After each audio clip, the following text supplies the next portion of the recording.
Hi everyone, it's Taylor. Welcome or welcome back to my channel. I'm an American expat living in Malaysia, and I like to share my life and travels with you. This is part 2 of a 2-part video of my sister and brother-in-law's trip to Southeast Asia. The first part was about Vietnam. This part's going to be about everything we did in Malaysia. Boy, did they love it. Stay tuned.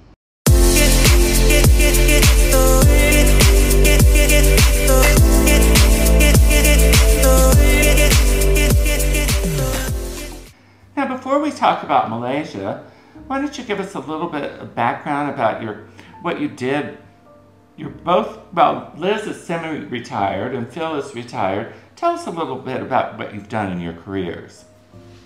Well, I retired a couple of years ago as an environmental organizer for the Sierra Club, working for clean air and clean water in Florida. And recently I've been still working for clean water as a volunteer. Yes. It's ironic to come to a place, Vietnam, where they don't have clean water yet. And so it's very important to, respect the resources that we have. We want to make sure that the whole world appreciates the natural world that we have and that we don't lose it. And tourism is one way of providing value for people to maintain the natural world that they have instead of overdeveloping it. Right.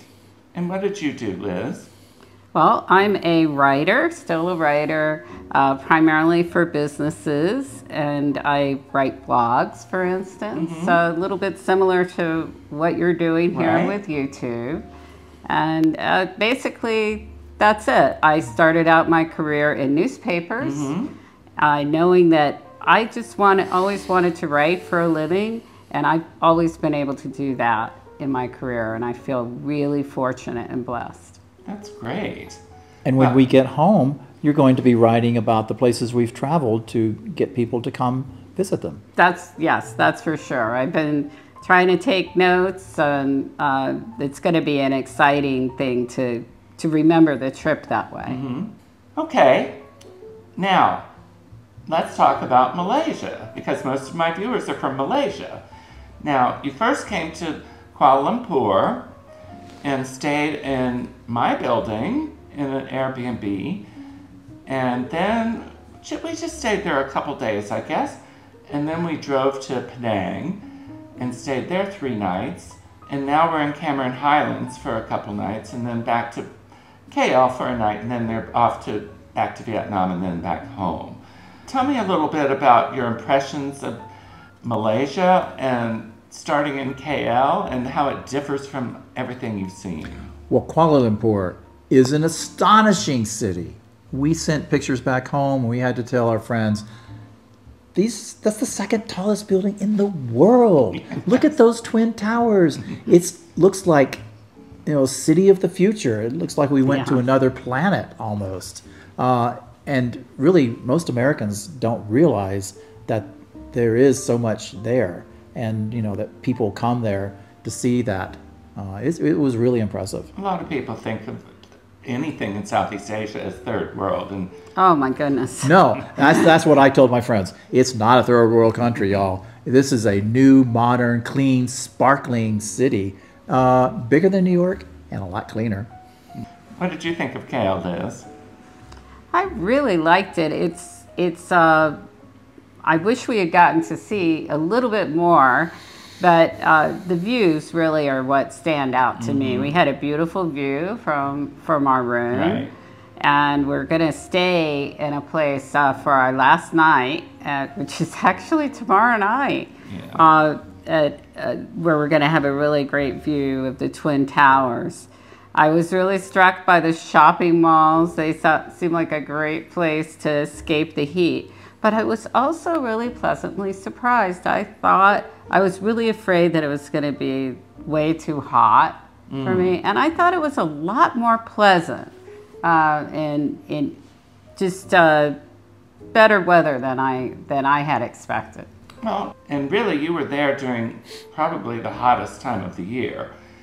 But I always tell people that the average temperature in Malaysia is 86 degrees. So that's very comfortable. Right, I agree. And in fact, it was much hotter in parts of Vietnam when we were there, because it gets up in the 90s and even 100 degrees. So really, after going there and going to Malaysia, it felt like a relief in Malaysia. And then, of course, here we are in Cameron Highlands, where it's chilly, which was actually why we came. Yeah, I had never been to Cameron Highlands either. We'll talk about that in a minute, but it is colder than I expected. So then we drove to Penang, and I have to say, it was one of the least pleasant driving experiences I've ever had in my life. Now, it's normally about a 4-hour drive to Penang. I somehow didn't realize that it was the King's birthday weekend, and everyone was going to go to Penang. So a 4-hour drive turned into 7.5 hours of stop and go, and I kept thinking, oh, we're going to get past this, and we never did until we got to Penang, and we were really tired when we got there. What did we average, 50 kilometers an hour? 48 kilometers 48, an hour. Which is about 30 miles an hour. And I was anxious to show them Penang, because as you all know, I lived there for 7 years, and I know it pretty well, and I just love Penang. So I want to hear your impressions of Penang. Oh, we really loved Penang. It's so much. There's so much to see there. My favorite thing was the botanical garden. The old British colonial garden, which has some very formal gardens, and then we found a trail going up into the rainforest where the temperature drops because you're in deep shade, and it was just a fantastic trail, 1.5 kilometers looping around, and that was a real joy to get out of the sun and into the shade in the rainforest there. So, and it's free. You just walk in. Right. The gardens are all free, and it wasn't crowded at all when we were there. We were there in the afternoon. And the funny thing is the main reason why we went was Andy wanted to show us the monkeys. They didn't even plan to go to the Botanic Gardens, but then I had to go get some petrol, so they went in the gardens while I was gone and said, hey, don't come back to get us yet. Yeah, we're going to be here a few hours. Yeah, and by the way, that walk up that Phil described, it's not that difficult at all. They have good steps and a really good handrail, so it's very safe, actually. That's great. And then I took them on a tour of the UNESCO area of Georgetown.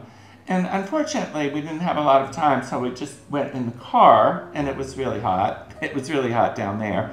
But I think I gave them a good overview. What was your impression of that? Georgetown, amazing diversity.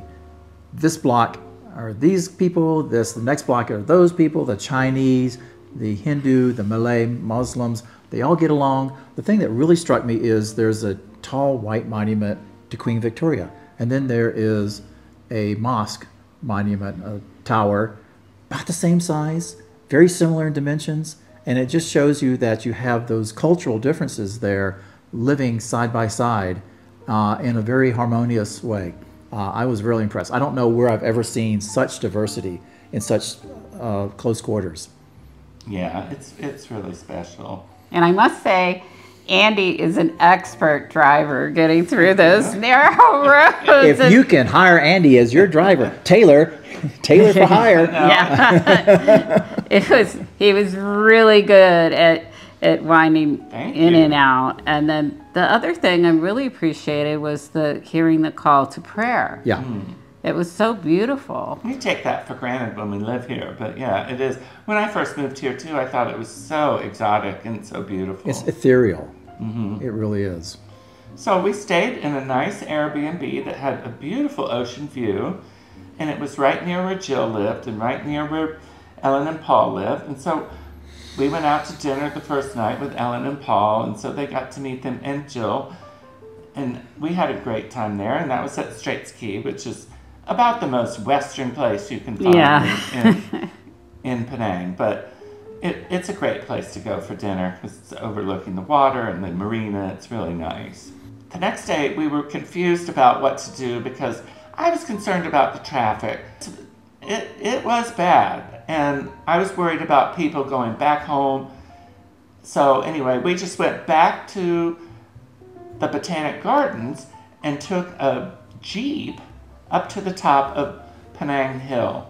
Now, normally I've taken the funicular and I've never done the Jeep before, but I heard after the fact that the funicular was horribly, horribly crowded. So we did the right thing. It was way more expensive than using the funicular, but it was great. We had a private driver take us to the top, and then we called him when we were ready to come back down, and we went to Habitat, which I had never been to. So why don't you talk a little bit about that? I'm a history buff, and it was amazing to me. I never heard this. Right after the Revolutionary War, the British came here and established a new colony, a new city, and in 1788, Fort Cornwallis. And in 1793, they built their first hill fort at the very top there, so they could watch out for Napoleon's navy coming around the bend. But then this lovely place, way up in the mountains, very cool, very high, became the place for the British elite. And now it's a UNESCO site where people come, and there is a circular walkway where you can see, have a 360 view, just walk around the whole thing, and you can see everything. You can see Georgetown, you can see the mountains, you can see the mountains in the clouds. It's terrific. And you get to see the monkeys, because the monkeys are there, Oh, and boy. the monkeys Up come along close with you. and personal. Yeah, monkey in your face. No, they're see, you don't feed the monkeys. They apparently somebody has, because they're looking for it. But no, the monkeys experience, monkey encounter was really terrific. Yeah, it was really beautiful. I highly recommend going there. Don't miss it. So we had a little snack up there and then went back down and then had another dinner.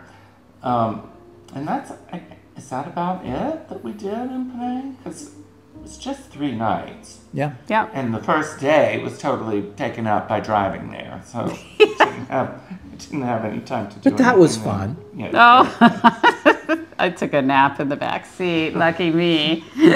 So then the next morning we went to one of my favorite places for breakfast, Let's Meet. And I haven't been there since I moved, so it's been over a year. And one of the wait staff recognized me, so I loved that. Not because of my channel, but because I used to eat there. And then we headed off to Cameron Highlands.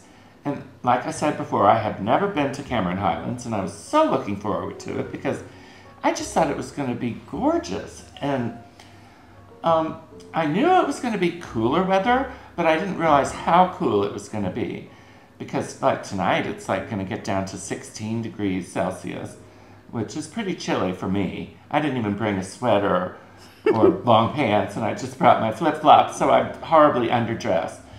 But I have to say that I've been very disappointed in Cameron Highlands. It's not pretty.